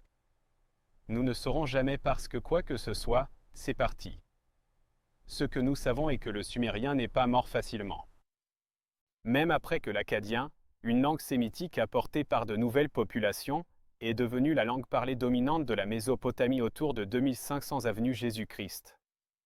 Le sumérien a persisté. Les scribes continuaient à l'apprendre dans les écoles.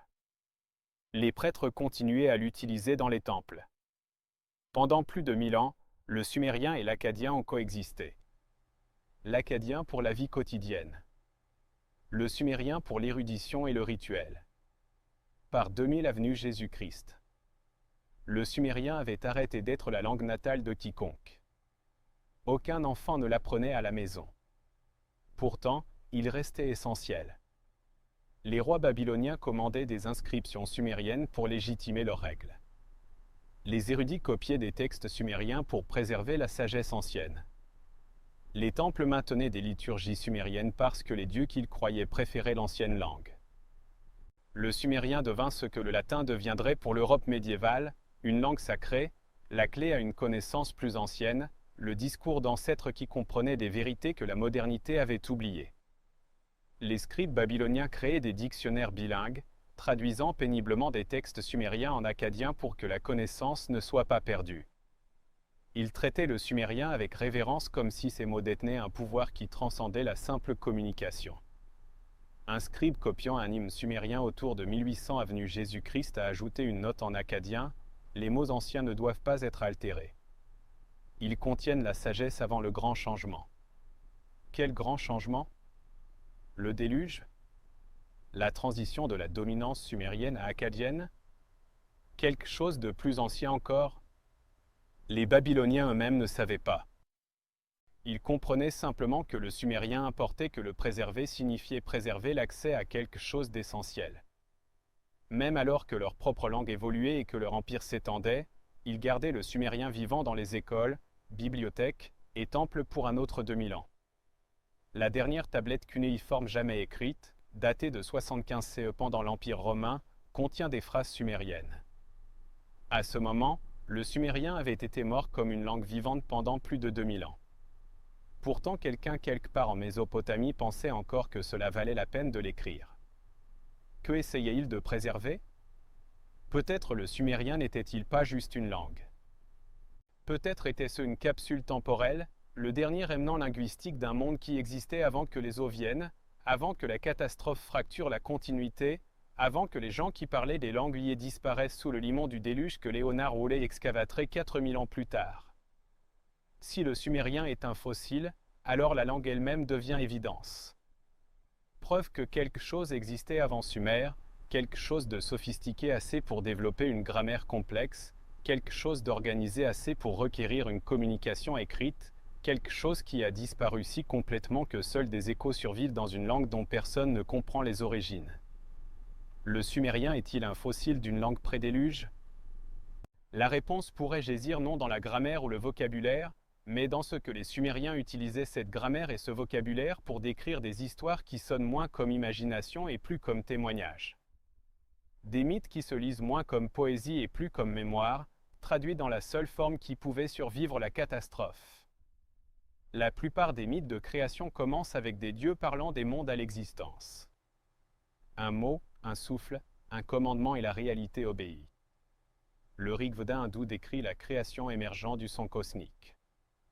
La Genèse hébraïque a Dieu disant « que la lumière soit et la lumière obéit ». Ce sont des histoires de volonté divine manifestant instantanément, parfaitement, sans lutte. Les mythes de création sumériens ne fonctionnent pas comme cela. Ils décrivent des problèmes, des erreurs. Itération, ajustement fait à travers multiples tentatives avant que quoi que ce soit fonctionnel émerge. Si ces textes sont des mythes, ils sont inhabituellement honnêtes sur l'échec. Et s'ils sont des métaphores, ils sont remarquablement spécifiques sur le processus. L'épopée d'Atrahasie composée autour de 1800 avenue Jésus-Christ de sources sumériennes plus anciennes s'ouvre non avec l'humanité mais avec des disputes de travail divine. Les dieux plus jeunes, les Igigi, sont épuisés de maintenir le monde. Ils creusent des canaux d'irrigation, draguent des rivières, construisent des temples. Après 3600 ans, un cycle s'arrête, ils se révoltent. Ils brûlent leurs outils, marchent sur l'assemblée des dieux aînés et exigent un soulagement. Les dieux aînés se réunissent. Ils ont besoin de travailleurs, mais ils ne peuvent pas forcer les êtres divins à labourer éternellement. Enki, le dieu de la sagesse et de l'eau douce, propose une solution. Laisser une déesse de naissance créer une progéniture. Laissez l'homme assumer la corvée des dieux. Mais créer des humains n'est pas instantané. Cela requiert de l'expérimentation. La déesse Nintu, aussi appelée Bolaïli, Dame des dieux, collabore avec Enki pour façonner le premier prototype. Ils prennent de l'argile de l'Apsu, l'abysse d'eau douce primordiale sous la terre. Ils la mélangent avec le sang de Wiilu, un dieu tué dont l'essence ou fantôme fournit quelque chose que l'argile seule ne peut pas. Le texte est explicite sur les ingrédients. Argile, matière physique, sang divin, essence animante, le ventre de la déesse de naissance, le vaisseau où le mélange se produit. Puis Nintu commence le processus. Elle pince de l'argile. Elle la mélange avec l'essence divine. Elle façonne des formes et puis elle fait cet être, mais ils sont défectueux. Le texte Enki et Ninma, un conte de création séparé préservé sur des tablettes de Nippur, décrit cette phase en détail inconfortable. Ninma crée le premier humain, mais quelque chose va mal. L'être ne peut pas retenir l'urine. Enki lui assigne un rôle quand même. Un serviteur qui n'a pas besoin de contrôle. Elle en crée un autre. Celui-ci ne peut pas fermer sa bouche, ne peut pas parler clairement. Enki lui donne un job comme musicien. Pas de paroles requises. Un troisième a une mauvaise vue. Enki assigne des tâches qui n'ont pas besoin de vision. Un quatrième a des mains paralysées. À nouveau, Enki trouve une fonction. Le texte continue à travers multiples prototypes défectueux. Être avec des défauts physiques et cognitifs. Chacun donnait des rôles spécialisés basés sur leurs limitations. Cela se lit moins comme une poésie divine et plus comme un enregistrement clinique. Tentative, défaut, adaptation, tentative suivante. C'est une documentation de contrôle qualité. Éventuellement, le processus se stabilise. Nintu et Enki raffinent leur technique. Ils produisent des humains fonctionnels capables de reproduction, travail et maintenance de la civilisation. Le texte décrit 14 déesses de naissance, 7 créant des mâles, 7 créant des femelles, établissant des populations reproductives plutôt qu'une paire unique. Le langage tout au long est procédural. Les dieux n'agitent pas les mains et parlent les humains à l'existence. Ils mélangent, façonnent, testent, ajustent et itèrent. Il y a de l'artisanat ici, pas de miracle. Ingénierie, pas magie. Ce qui rend cela même plus étrange est le but. Les humains ne sont pas créés pour la compagnie, les tests moraux ou l'adoration. Du moins pas initialement. Ils sont créés pour travailler, pour creuser des canaux, pour maintenir des temples, pour effectuer le travail agricole et infrastructurel que les dieux trouvent fastidieux. Laissez l'homme porter le joug. Laissez-le porter le panier des dieux. Ce n'est pas une poésie théologique sur le but sacré de l'humanité. C'est une description de Job et l'essence divine mélangée dans l'argile. Le texte l'appelle Tehemu, un mot qui peut signifier intelligence, conscience, compréhension. Le sang de Wiilu contient quelque chose qui transforme l'argile inerte en être pensant. Le mythe n'explique pas ce que Tehemu est biologiquement, mais il le traite comme une substance transférable, quelque chose qui peut être mélangé, partagé, hérité. Nous lisons cela comme métaphore parce que l'alternative est trop étrange. Que les Sumériens tentaient de documenter un processus qu'ils avaient témoin ou hérité connaissance de, l'encodant dans le seul cadre disponible pour eux, narrative mythique, où des dieux font le travail que les humains observent. Mais considérez la structure. Les mythes de création d'autres cultures décrivent une perfection instantanée. La jeunesse judéo-chrétienne a Dieu créant des humains complets et fonctionnels le 6e jour. Le grec Prométhée moule des humains de la terre et leur donne le feu. Mais il n'y a pas de stade intermédiaire de prototype raté. Les mythes de création égyptiens ont Khnum formant des humains sur un tour de potier. Chacun émergeant parfaitement formé. Seuls les contes de création sumériens incluent l'échec, l'ajustement et l'amélioration incrémentale, les hallmarks de l'expérimentation. Les érudits interprètent cela comme une réflexion philosophique sur l'imperfection humaine.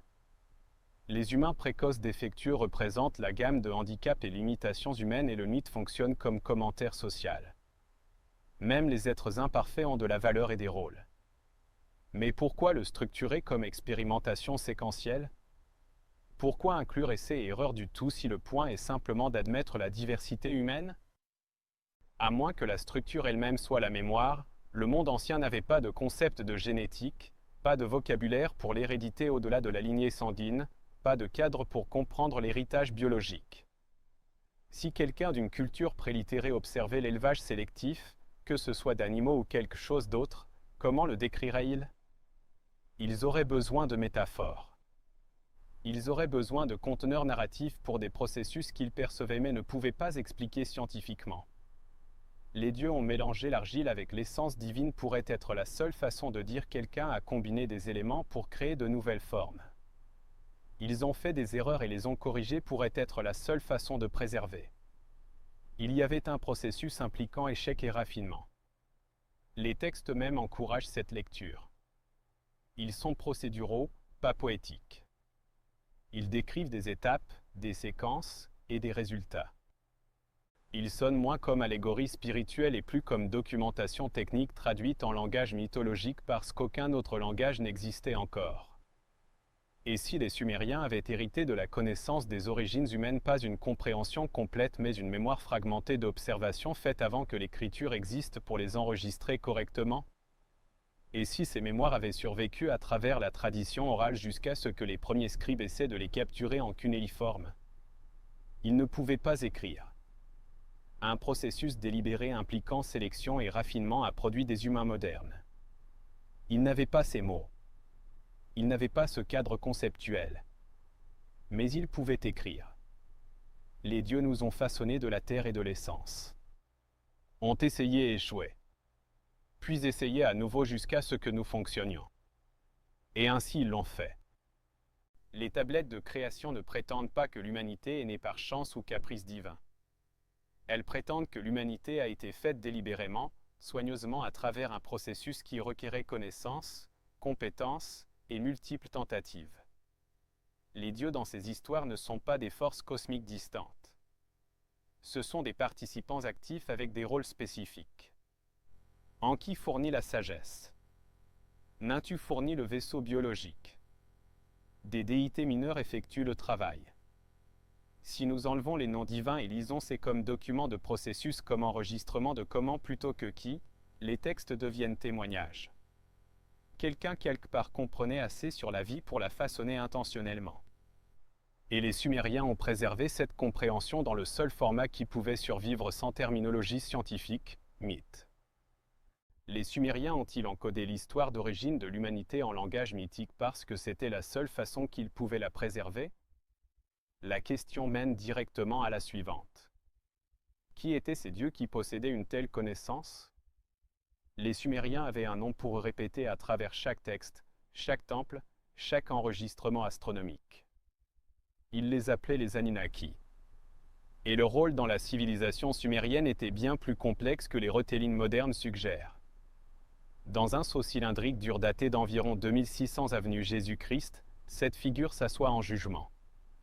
Elles sont arrangées en hiérarchie formelle rebais des barbus tenant des symboles d'autorité. Au-dessus d'elles, une ligne unique de cunéiforme les identifie. Les Anunnaki, les grands dieux qui décrètent le destin. Ils apparaissent à travers des milliers de textes, gravés dans les murs de temples. Pressés dans des tablettes d'argile, invoqués dans des hymnes et formules légales. Ils ne sont pas des forces cosmiques abstraites. Ils ont des noms, des généalogies, des responsabilités et des relations. Ils argumentent, compétitionnent, forment des alliances et occasionnellement font des erreurs catastrophiques. Ils sont dépeints comme des rulés, mais des rulés qui marchaient autrefois parmi les humains. Le terme sumérien Anunnaki se décompose linguistiquement en Anunnaki, progéniture d'Anu, le dieu du ciel qui préside l'assemblée divine. Il fonctionne comme le tiers administratif du cosmos juge, qui détermine les destinées, législateurs qui établissent l'ordre, managers qui supervisent l'opération du monde. Mais leurs rôles ne sont pas vagues ou symboliques. Les textes leur assignent des portfolios spécifiques. Enki, chef parmi les Anunnaki, gouverne l'eau douce, la sagesse et l'artisanat. Il enseigne aux humains l'irrigation, les mathématiques et l'écriture. Enlil contrôle le vent, les tempêtes et l'agriculture. Il détermine quand les récoltes réussissent ou échouent. Inanna commande la guerre, l'amour et les mouvements de Vénus. Utu préside à la justice et au cours quotidien du soleil. Ninhursag supervise la naissance et la fertilité de la terre. Ce ne sont pas des déités distantes, inaccessibles. Ce sont des participants actifs dans la vie sumérienne, crédités d'établir des villes, introduire des technologies et instruire l'humanité dans les arts de la civilisation. Un hymne de Nippur déclare « Enki a mis en ordre les décrets divins. Il a fait produire la terre. Il a répandu la pioche et le panier. Il a posé les fondations pour les settlements, pas une fondation symbolique, infrastructure réelle. Piochon et panier ne sont pas des métaphores, ce sont des outils. Le texte décrit Enki enseignant aux humains comment creuser, comment porter, comment construire. Une autre tablette enregistre le don d'Enlil à l'humanité. Enlil a fait sortir la semence de la terre. Il a organisé le travail de labour et de semences. Il a mis en ordre les enclos à bétail et les bergeries. À nouveau, instruction pratique, élevage animal, agriculture, les compétences nécessaires pour une civilisation sédentaire. Ce qui rend les Anunnaki étranges est comment ils sont dépeints. Ils sont puissants, oui, mais pas omnipotents. Ils se fatiguent. Ils font des erreurs. Ils ont besoin d'aide. Ils convoquent des conseils pour débattre des décisions. Ils mangent et boivent, expérimentent l'amour et la jalousie, forment des rancunes et se réconcilient. Dans les mythes de création, ils se fatiguent de maintenir le monde et créent des humains pour partager le fardeau. Dans les narratives de déluge, ils regrettent leur décision de détruire l'humanité et pleurent la perte. Ils ne sont pas des êtres transcendants opérant en dehors du temps. Ils sont intégrés dedans, sujets à la conséquence et à la limitation. Cela a mené certains érudits à proposer une interprétation controversée que les Anunnaki n'étaient pas purement mythologiques, mais représentaient quelque chose d'historique, peut-être des élites ancestrales, des leaders pré-déluge, ou une place dirigeante dont la mémoire a été préservée et graduellement élevée au statut divin sur des siècles de retelling. La déification d'ancêtres est commune à travers les cultures. Les Romains déclaraient les empereurs divins après la mort. Les Chinois vénéraient les ancêtres impériaux comme des figures godlike. Les pharaons égyptiens étaient considérés comme des dieux vivants, intermédiaires entre l'humanité et l'ordre cosmique. Si les Anunnaki étaient originairement des ancêtres révérés, survivants du monde pré-déluge peut-être qui préservaient une connaissance cruciale, ils pourraient avoir été mythologisés en dieux alors que la mémoire s'estompait et la distance augmentait. La structure de la théologie sumérienne supporte cette lecture. Contrairement au système monothéiste où Dieu existe en dehors de la création, les Anunnaki habitent le monde. Ils vivent dans des temples, structures physiques requérant maintenance. Ils consomment des offrandes de nourriture apportées par les adorateurs. Ils ont une progéniture qui s'intermarie avec des humains, produisant des lignées hybrides. La liste des rois sumériens décrit certains rois précoces comme enfants de parents divins, mères humaines, pères Anunnaki. Ce mélange de sang mortel et divin apparaît à plusieurs reprises dans les généalogies sumériennes, suggérant soit une légitimation mythologique du pouvoir royal ou une croyance jeunine que certaines lignées descendaient de post-déluge populations mariées à des post-déluges. Ce qui rend cette interprétation plus convaincante est comment des figures similaires apparaissent à travers des cultures non liées séparées par des océans et des millénaires. En Égypte, les Netjé, souvent traduits comme dieux, sont dépeints dans des inscriptions de temples comme des enseignants qui sont arrivés en temps pré-dynastique pour établir la loi, l'agriculture et l'astronomie. Comme les Anunnaki, ils sont montrés avec des caractéristiques humaines, engagés dans des activités reconnaissablement humaines, interagissant directement avec les Égyptiens précoces.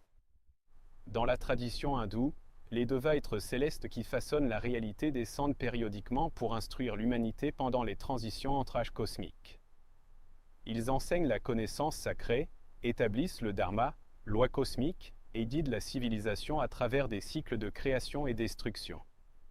Ils ne sont ni pleinement divins ni pleinement mortels, mais occupent un statut intermédiaire.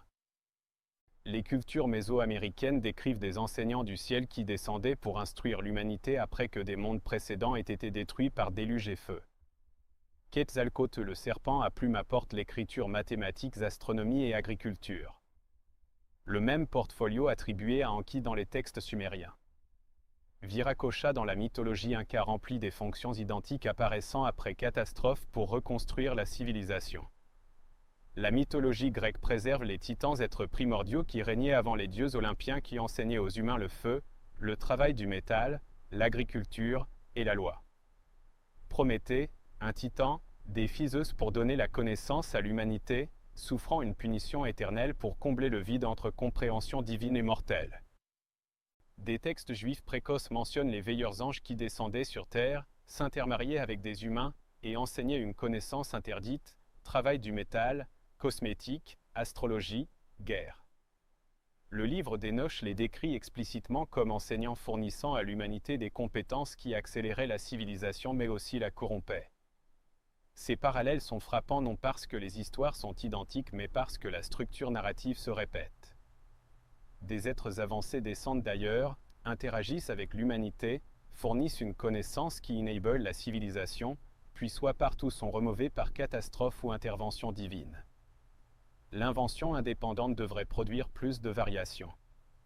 Si chaque culture générait spontanément des mythes de enseignants du ciel, nous nous attendrions à des détails follement différents. Certains seraient des animaux. Certains seraient des forces élémentales. Certains ne seraient pas des enseignants du tout, mais des tricksters ou des destroyers. Au lieu de cela, le motif tient. Figures anthropomorphes avec connaissance arrivent d'en haut au-delà, établissent les fondations de la civilisation, puis s'estompent en mythe. Les érudits expliquent traditionnellement cela à travers la théorie de diffusion. Un mythe original s'est répandu à travers les routes commerciales adaptant aux cultures locales. Mais les distances géographiques sont trop vastes, les gaps temporels trop longs et le cœur narratif trop cohérent pour un emprunt culturel simple. L'alternative mémoire ancestrale partagée s'ajuste mieux.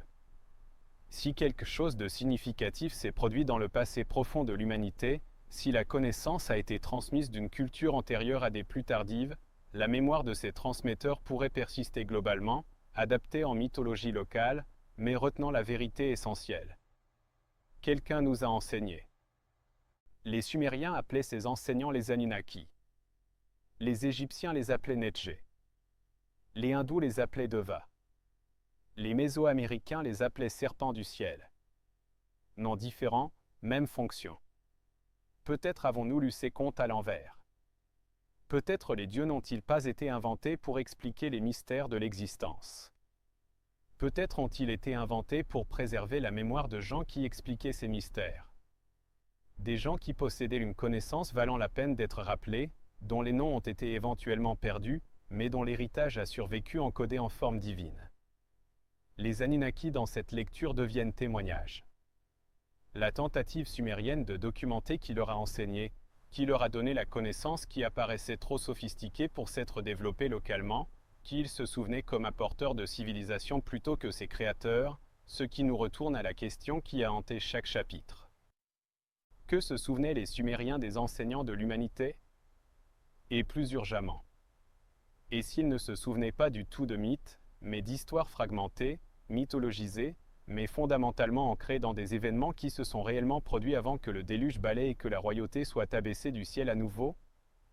Pour répondre à cela, nous devons rassembler chaque fil que nous avons suivi. L'apparition soudaine, la connaissance héritée, la langue isolée, les mythes de création procéduraux, nous regarderions le dernier dialecte survivant d'une famille de langues noyées. Ce qui rend cette possibilité plus intrigante est comment la grammaire sumérienne se comporte. Les linguistes ont noté des particularités qui suggèrent une influence substratrace d'une langue plus ancienne affectant la structure sumérienne. Les parallèles globaux, et poser la seule question que les Sumériens n'ont jamais arrêté de se poser eux-mêmes. D'où venons-nous vraiment? Quelque part dans une archive climatisée, une tablette sumérienne repose dans un rembourrage en mousse. L'argile est fraîche au toucher, légèrement rugueuse où la surface s'est altérée sur des millénaires. Si vous étiez autorisé à la tenir, et vous ne le serez pas, mais imaginez que vous pourriez sentir les sillons du cunéiforme pressés dans sa face. Et si vous regardiez attentivement les bords, vous les verriez. Empreintes de pouces préservées dans l'argile avant qu'elle ne sèche. La personne qui a fait ces empreintes a vécu avant les pyramides, avant la philosophie, avant n'importe quel empire que nous pouvons nommer. Ils ont pressé leur pouce dans l'argile humide tout en enregistrant quelque chose qu'ils croyaient assez important pour leur survivre. Ils avaient raison. Nous avons tracé leur message à travers 9 chapitres, suivant des fils qui refusent de rester proprement contenus dans la boîte étiquetée mythologie. Chaque fil nous tire vers la même conclusion inconfortable que les Sumériens n'étaient pas en train de décrire la naissance de la civilisation.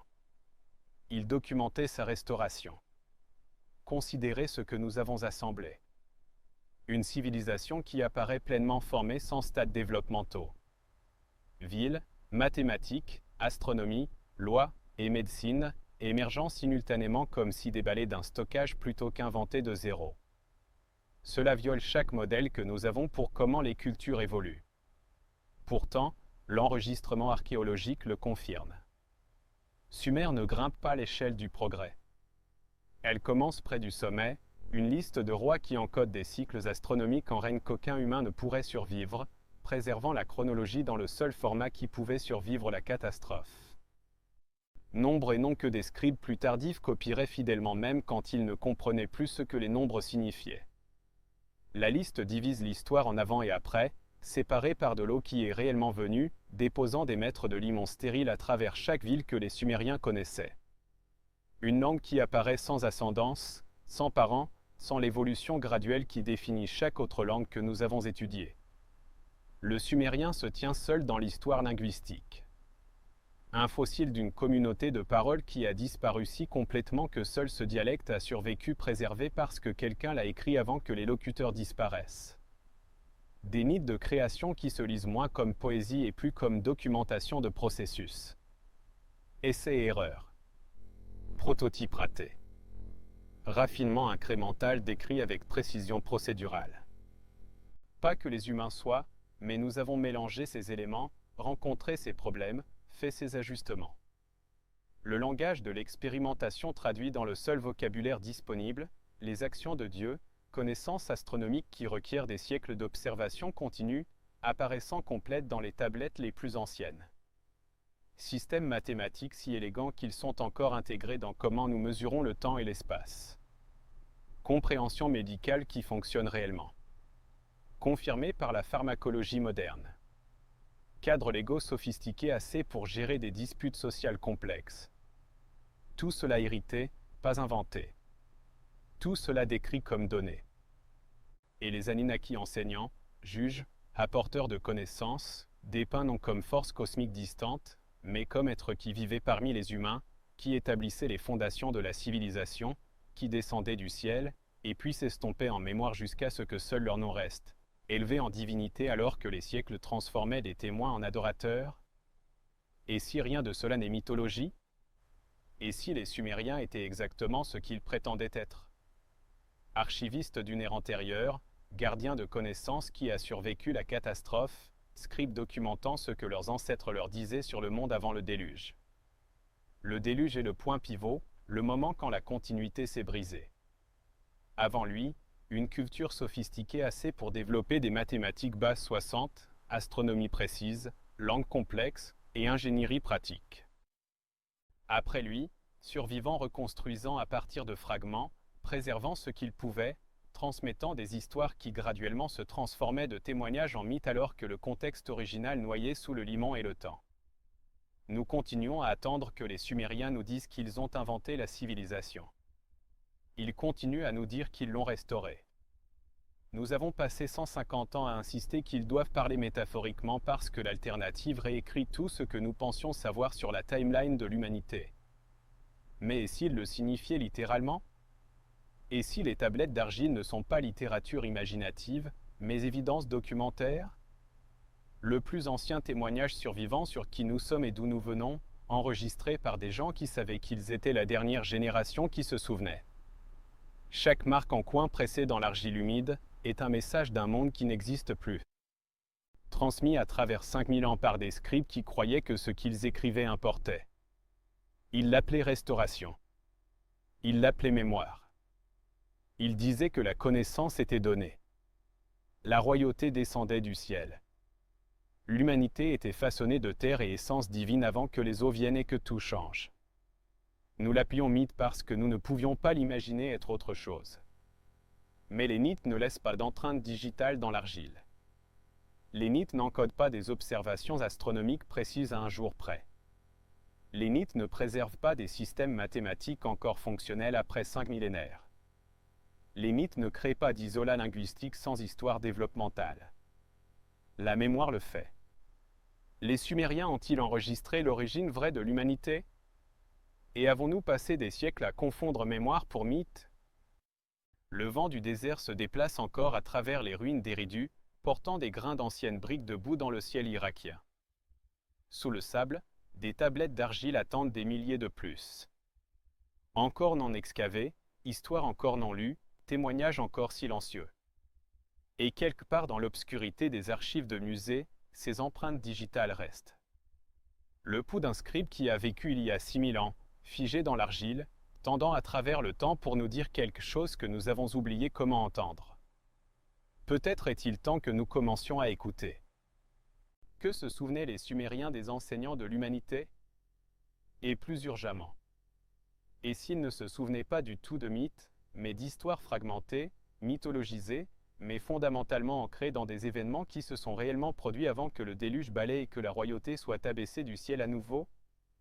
Pour répondre à cela, nous devons rassembler chaque fil que nous avons suivi. L'apparition soudaine, la connaissance héritée, la langue isolée, les mythes de création procéduraux, nous regarderions le dernier dialecte survivant d'une famille de langues noyées.